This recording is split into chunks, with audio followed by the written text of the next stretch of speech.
की शुरुआत करेंगे इस वक्त की बड़ी खबर के साथ। उत्तराखंड के 4 जिलों में बारिश का रेड अलर्ट। उत्तराखंड के 4 जिलों में बारिश का रेड अलर्ट जारी किया गया है। देहरादून, टिहरी, पौड़ी और हरिद्वार के लिए ये अलर्ट जारी हुआ है। प्रदेश के कई जिलों में बारिश का ऑरेंज अलर्ट जारी है। 18 और 19 जुलाई के लिए भी अलर्ट जारी किया गया है। तो उत्तराखंड के 4 जिलों में बारिश को लेकर रेड अलर्ट। मौसम विभाग ने नदी नालों से दूर रहने की दी है हिदायत। प्रशासन को एक्शन मोड में रहने के लिए कहा है। देहरादून, टिहरी, पौड़ी और हरिद्वार के लिए रेड अलर्ट जारी किया गया है। प्रदेश के कई जिलों में बारिश का ऑरेंज अलर्ट जो है वो जारी है। ज्यादा जानकारी देंगे हमारे ब्यूरो चीफ कैलाश जोशी जी। कैलाश, 4 जिलों में बारिश को लेकर रेड अलर्ट जो है वो जारी किया गया है मौसम विभाग की ओर से। जरा बताएं कि अभी मौसम की स्थिति क्या कहती है, कितना अभी खतरा जो है वो सर पर बना हुआ है? बिल्कुल कायनात, देखिए जिस प्रकार से अगर हम मौसम की बात करें तो पिछले 3 दिनों से जो उत्तराखंड का मौसम है वो फिलहाल काफी सुहावना है। और धूप, दिन में लगभग धूप आ रही है और रात को हल्की फुल्की बारिश यहाँ पर हो रही है। और दिन में भी कई स्थानों पर कहीं पर तेज बारिश है तो कहीं पर हल्की बूंदाबांदी यहाँ पर दिखाई दे रही है। बहरहाल पिछले 3 दिनों की अगर हम बात करते हैं तो ओवरऑल उत्तराखंड में 3 दिनों से काफी कम मात्रा में बारिश हुई है। लेकिन जो आज अगर हम मौसम की बात करते हैं तो आज देहरादून, पौड़ी, टिहरी और हरिद्वार, ये 4 जनपद ऐसे हैं जहां पर मौसम ने रेड अलर्ट घोषित किया है। और साथ ही जो आने वाले समय और अन्य जिले हैं, उन जिलों में ऑरेंज अलर्ट मौसम विभाग की ओर से जारी किया गया है। साथ ही 18 और 19 ये 2 दिन ऐसे हैं जहां पर मौसम की ओर से ऑरेंज अलर्ट दिया है। साथ ही अगर हम ये बात करें कि मौसम विभाग के साथ साथ मौसम विभाग ने जो नदी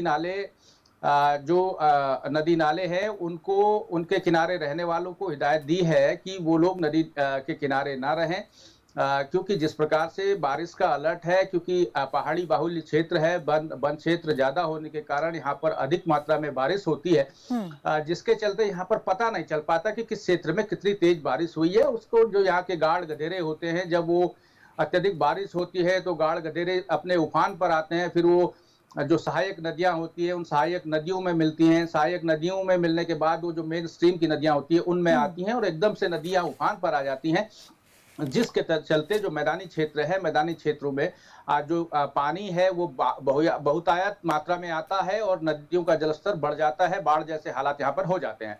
फिलहाल मौसम विभाग की अगर बात करें तो मौसम विभाग के अनुसार आज 4 जनपदों में जो है रेड अलर्ट है और अन्य जनपदों में ऑरेंज अलर्ट मौसम विभाग की ओर से दिया गया है। और 18 और 19 को भी मौसम विभाग की ओर से चेतावनी दी गई है। नदियों के किनारे रहने वाले लोगों को अलर्ट के मोड पर रखा गया है। साथ ही प्रशासनिक बात करते हैं तो प्रशासन की ओर से एसडीआरएफ, एनडीआरएफ, जिला प्रशासन, सिंचाई विभाग, लोक निर्माण विभाग, इन तमाम जो सेक्टर्स के लोग हैं इनको अलर्ट मोड पर रखा गया है ताकि किसी प्रकार की जनहानि यहाँ पर ना हो पाए। कायनात जी, कैलाश, जैसे आपने बताया कि अभी जो है ये 3 से 4 दिन तक इसी प्रकार से जो है स्थिति रहेगी और रेड अलर्ट इनसे 3 से 4 दिन के लिए भी जारी किया गया है। आपसे ये जानना चाहेंगे कि अभी तक जो नुकसान हुआ है उसका आकलन अभी तक कितना किया गया है? सड़कों की और जो राष्ट्रीय राजमार्ग है उनकी क्या स्थिति है? जो पर्यटक वहां पर फंसे हुए थे उन्हें निकालने में कितनी सफलता जो है प्रशासन को मिल पाई है? देखिए, जहां तक नुकसान की बात है, अगर नुकसान की बात करें तो इस वक्त सरकार का फोकस मात्र इतना है कि जो जहां पर रोड बाधित है उन रोडों को खुलवाना, जहां पर लोगों को दिक्कतें आ रही है उनको दूर करना। क्योंकि अभी जैसे ही बरसात थोड़ा थोड़ा कम होगी तो नुकसान का आकलन भी होगा। इस वक्त अगर हम सरकार की बात करें तो सरकार इस वक्त फौरी तौर पर जो भी सुविधाएं लोगों को जो मुहैया करानी है उन पर सरकार का फोकस है। वैकल्पिक मार्ग बनाकर लोगों की आवागमन को सुचारू करना सरकार का काम है। क्योंकि पहले व्यवस्था देना सरकार का काम होता है, उसके बाद यह आकलन बाद में किया जाएगा। लेकिन फिलहाल सरकार जो है जहां पर रास्ते बंद हैं उनको खुलवाने का काम कर रही है। जहां पर पुल टूटा है उसका वैकल्पिक मार्ग बनाकर वहां पर यातायात को सुचारू करने की तैयारी कर रही है, उस पर काम कर रही है।